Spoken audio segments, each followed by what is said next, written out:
an energy policy that makes sense. You know, we are sending $1 billion to foreign nations because of our addiction to oil. And we're melting the polar ice caps in the bargain. So we need a new strategy. The only way to bring down gas prices is if we start using less oil. And that means that we've got to cap the emission of greenhouse gases that cause global warming, generate billions of dollars, invest those in clean energy like solar and wind and biodiesel, train our young people building wind turbines and solar panels and making buildings more efficient. We're going to have to raise fuel efficiency standards on cars. Now, if we got 40 miles per gallon on an average car, we would save the equivalent of all the oil we import from the Persian Gulf. Now, imagine what that would do for not just our economy and our environment, but also for our national security. And you know, when I proposed that, I didn't do it in front of some environmental group. I went to Detroit, and I looked at the automakers, and I told them, you got to change your ways. We want you to succeed, but you've got to invest in the cars of the future, not the cars of the past. And I got to admit that the room was really quiet when I said it. Nobody clapped. Because they don't want to change, but they have to change.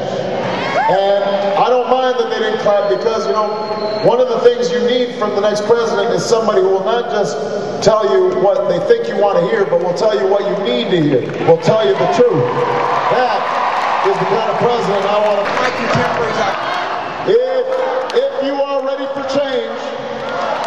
are ready for change, then we can have a foreign policy that makes sense.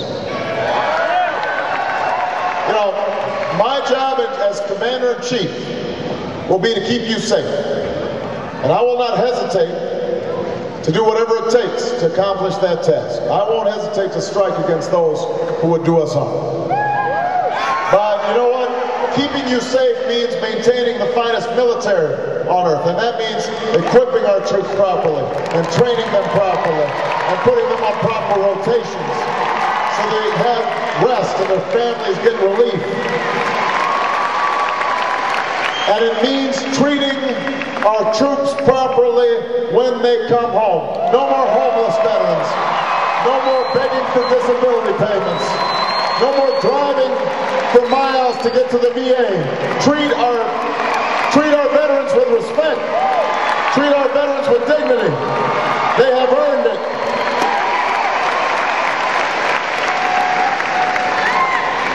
But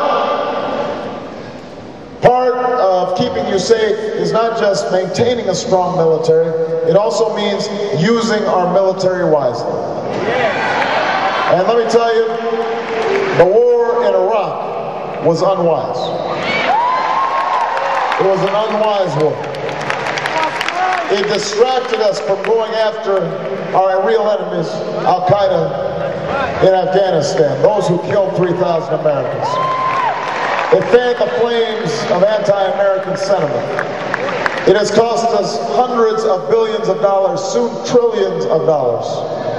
It has cost us thousands of precious American lives. It was an unwise war, which is why I opposed this war in 2002 and why I will bring this war to an end in 2009.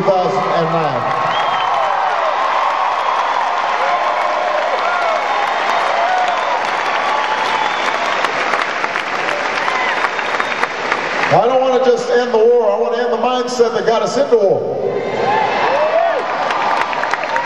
I want to end the politics of fear. He uses 9/11 as a way to scare up votes.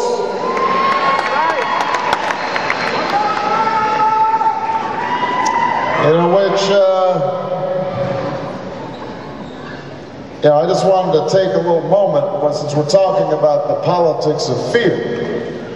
I wanted to take a moment to respond to an ad that Senator Clinton put up today.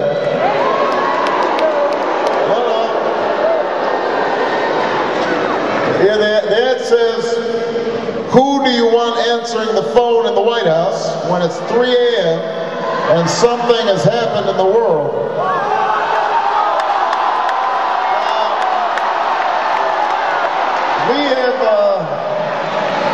We've seen these ads before.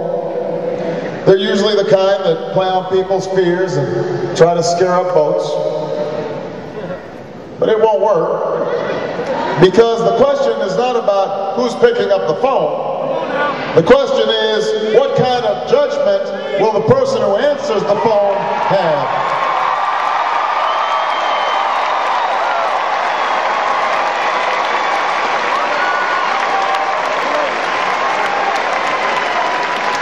Because Senator Clinton may not be aware, but we already had a red phone moment.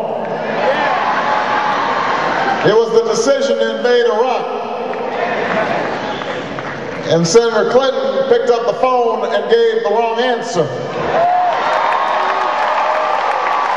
And John McCain picked up the phone and gave the wrong answer. And George Bush picked up the phone and gave the wrong answer.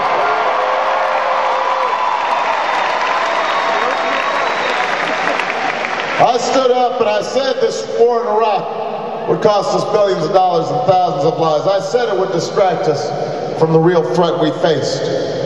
That's the judgment I made on the most important foreign policy decision of a generation. That's the kind of judgment I'll show when I pick up the phone at 3 a.m. in the morning